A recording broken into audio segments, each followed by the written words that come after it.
Hola, it's time for Street Talk, your voice and your views on the issues in the news. Today we're coming to you from Malasaña in Madrid, where we've discovered that Spain is gripped by election fever. But it's not just the Spanish elections that has piqued people's interest here. With national newspapers filled with stories about the US primary race, we asked some people in the street why the Spanish are so interested in the US elections and who they want to win. We've been allies for a long time, although not always friends, like now with Mr. Zapatero. But I mean, since America is a very, very important country, maybe #1 in the world, that's why we think it's a very important thing to know what's going on over there.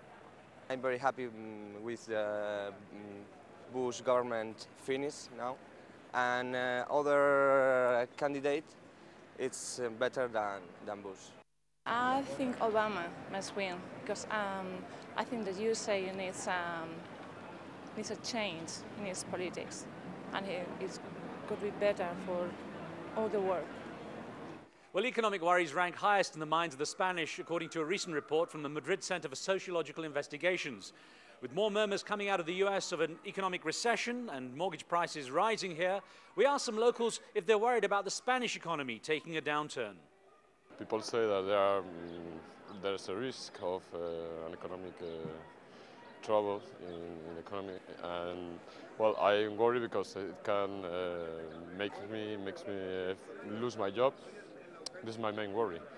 Bueno, pues la economía me preocupa porque los sueldos están. I am worried about the economy. Wages are low, the cost of living is high, and you can hardly pay electricity, gas, my children's school, or petrol. For me, it could be hard if there's a crash in economic in my country because, okay, I don't have so much money to be not worried about paying the bills and the loan.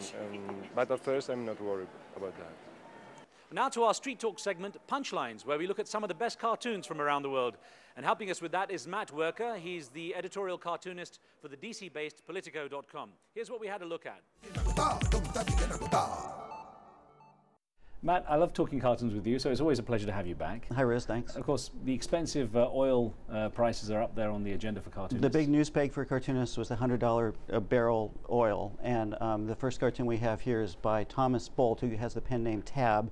He draws up in Calgary, Canada, Alberta, and he hit it right on the mark, and he turned the gas station into a French restaurant. A fine French restaurant. A fine French restaurant with a maitre d' who's asking, would Monsieur like to peruse the wine list? Well, Monsieur waits very plump.